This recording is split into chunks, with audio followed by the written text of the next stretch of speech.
Hi friends, welcome to my channel Maira. శ్రావణ మేఘాలు part 19. దూరంగా వెళ్ళిపోతాను అని చెప్తున్న దర్శినిని చూస్తూనే దగ్గరికి లాక్కొని హత్తుకుని దర్శినిని చూస్తూ ఎక్కడికి వెళ్ళిపోతున్నావు దర్శి అని అడిగాడు చాలా నెమ్మదిగా మార్ధవంగా. తను ఎక్కడ ఉందో గమనించినట్టుగా చరణ్ని దూరంగా తోసింది దర్శిని. అయినా మళ్ళా దగ్గరకు లాక్కున్నాడు చరణ్. నేను ఎక్కడికి వెళ్ళినా ఈ ప్రపంచంలో అడిగేవాళ్లే లేరు, ఏమైపోయినా వెతుక్కునేవాళ్ళు లేరు, అసలు నా కోసం ఆలోచించే వాళ్ళే లేరు, నీకెందుకు చెప్పాలి అని విడిపించుకున్నట్టుగా దూరం జరిగింది చరణ్ చేతుల నుంచి. అయినా చరణ్ తన చేతుల్ని వదిలేయలేదు. నేను వెళ్ళిపోతాను వదులు అంటూ దూరంగా తోసైపోయింది. చరణ్ ఒక్కసారిగా చేతులు వదిలేసరికి ఇసుకలో వెల్లకిలా వెనక్కి పడింది. నవ్వుతూ, ఇలాగే మధ్యలో వదిలేస్తావురా నిన్ను నమ్ముకుంటే అంది దర్శిని. దర్శినిని చూస్తుంటే చిత్రమైన సంతోషం కలిగింది చరణ్కి. ఈరోజు ఏం చెప్పినా వింటుంది అని అనిపించింది. వెన్నెల వెలుగులో తెలుపు మీద గోల్డ్ కలర్ లెహంగాలో అప్పుడే విచ్చుకున్న మల్లె పువ్వులా ఉంది.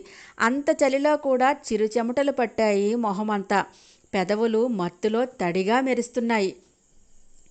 దర్శిని కళ్ళు మత్తుగా ఆహ్వానం పలుకుతున్నట్టుగా చరణ్ని పిలుస్తున్నట్టే అనిపించింది.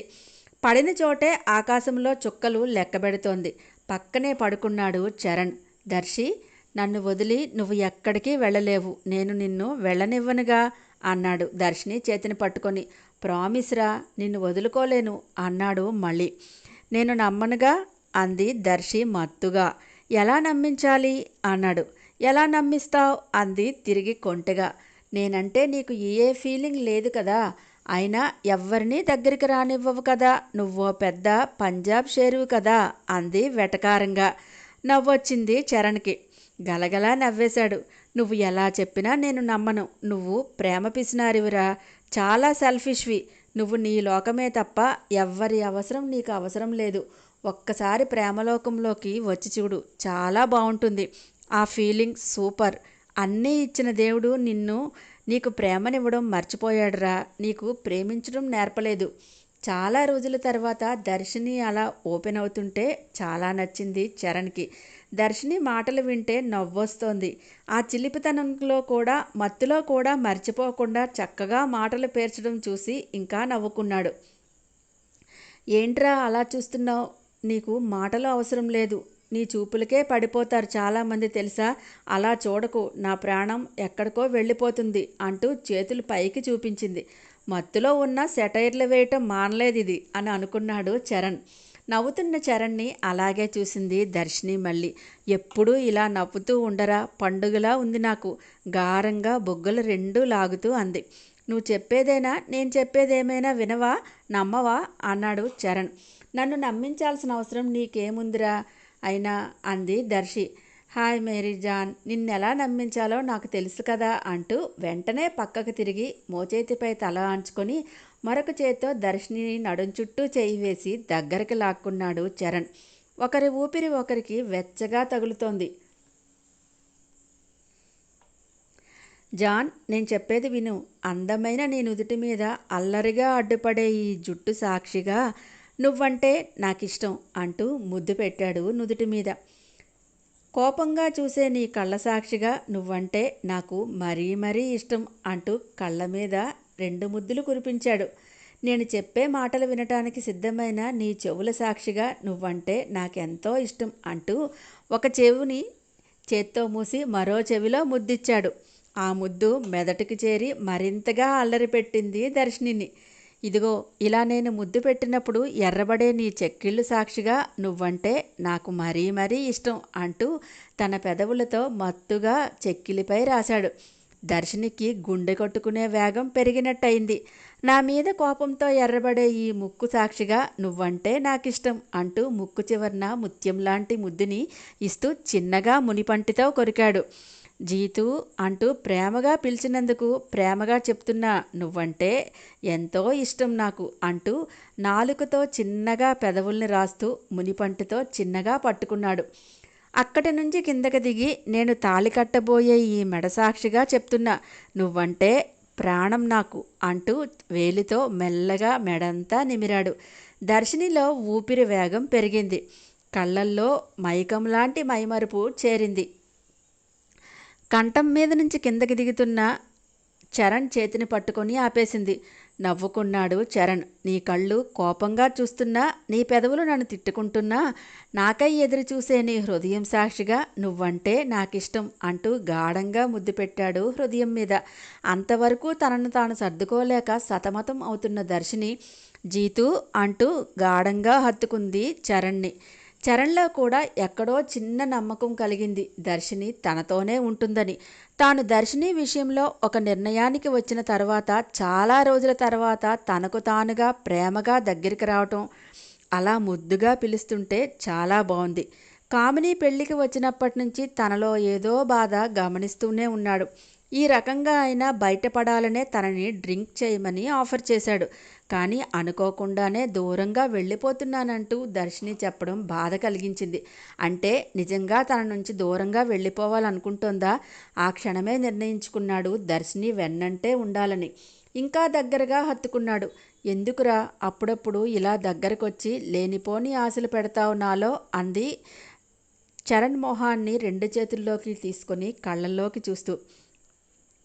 నువ్వంటే నాకెప్పుడూ ఇష్టమే దర్శి. కాకపోతే నేను అందరిలా ఎక్స్పోజ్ కాలేను. నా భయం ఏంటో చెప్పుకోలేను. అందరి ఫ్యామిలీ లాంటిది కాదు నా ఫ్యామిలీ. ఏదైనా తేడా జరిగితే ముందు ఎదుటి వాళ్ళని మాయం చేసేస్తారు. అదే నా భయం.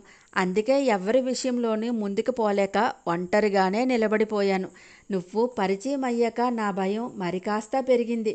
కానీ నీ ప్రేమ చూస్తుంటే ఎక్కడ పొరపాటు చేసినా నువ్వు దూరం అయిపోతావేమో అని కలతగా ఉంది దర్శి.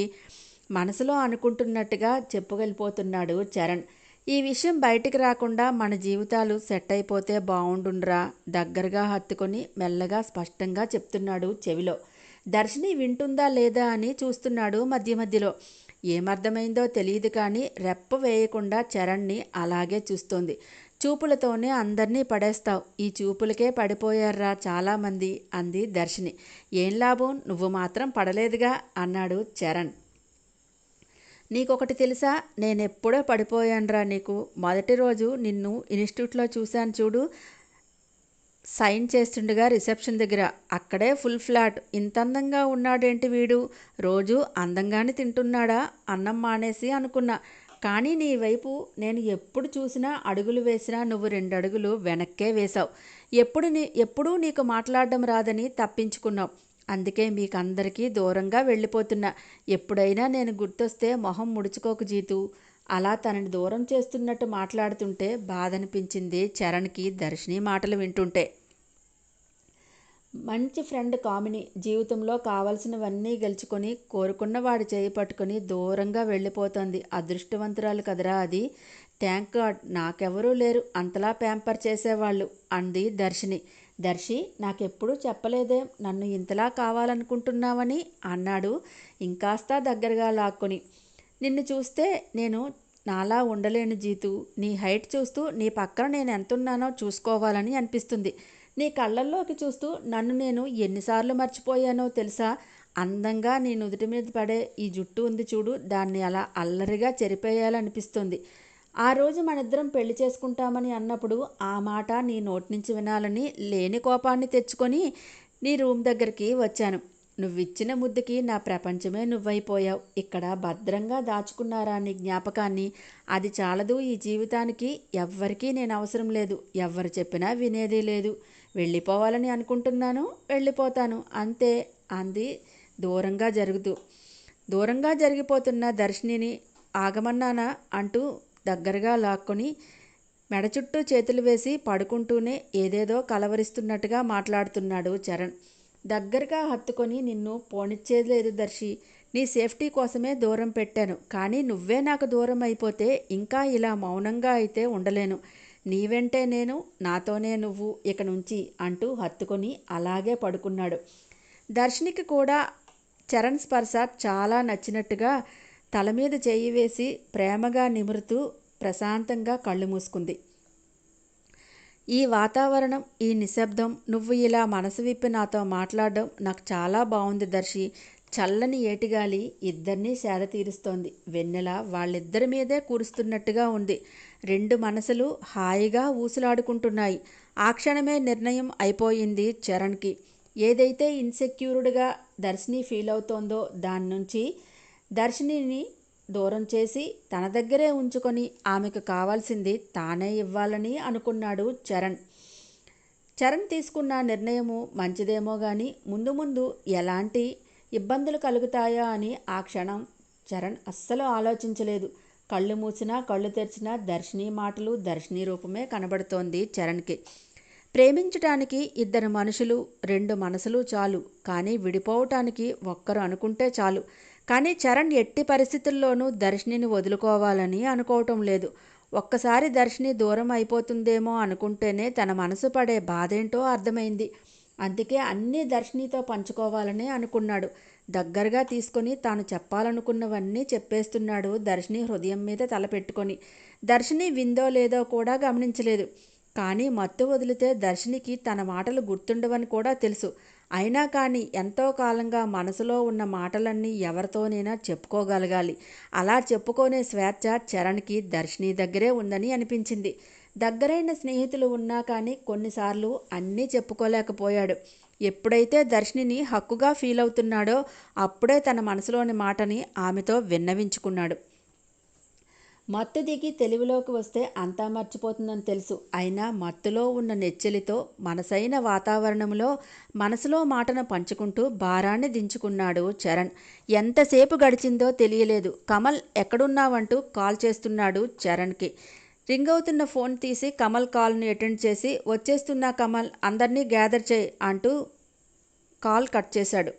లేదర్శి, వెళ్దామంటూ లేపుతున్నా కూడా చరణ్ని వదలకుండా అంటిపెట్టుకుని ఉంది.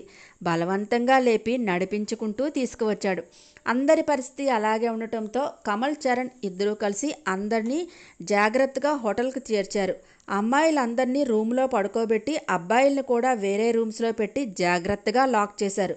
కామిని, కమల్ కూడా చరణ్ రూమ్లో సర్దుకున్నారు.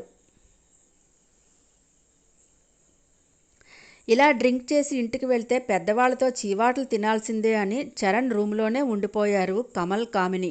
మరొక్కసారి అందరూ ఎవరి రూమ్స్లో వాళ్ళు ఉన్నారా లేదా జాగ్రత్తగా అనుకుంటూ కమల్, చరణ్ ఇద్దరూ కూడా అందరినీ చెక్ చేసి అమ్మయ్య అని అనుకుంటూ అప్పుడు రూమ్లోనికి వచ్చారు. దర్శిని రూమ్లో మంచం మీద పడుకోబెట్టాడు. అదే రూమ్లో చరణ్ కూడా సోఫాలో సర్దుకున్నాడు. కనెక్టెడ్ రూమ్లో కామిని, కమల్ చేరిపోయారు. బాగా దాహం వేసి దర్శినికి మధ్యలోనే తెలివొచ్చేసింది. హాయ్ ఫ్రెండ్స్, నా ఛానల్ కనుక నచ్చితే లైక్ చేయడం, షేర్ చేయడం, సబ్స్క్రైబ్ చేసుకోవడం మర్చిపోకండి ఫ్రెండ్స్. చక్కని సీరియల్ని మీ అందరి సహకారంతో ఇంకా ముందుకు వెళ్ళాలని అనుకుంటున్నాను. కాబట్టి తప్పకుండా సబ్స్క్రైబ్ చేసుకోండి. నెక్స్ట్ అప్డేట్ కోసం ఎదురు చూస్తూ ఉండండి.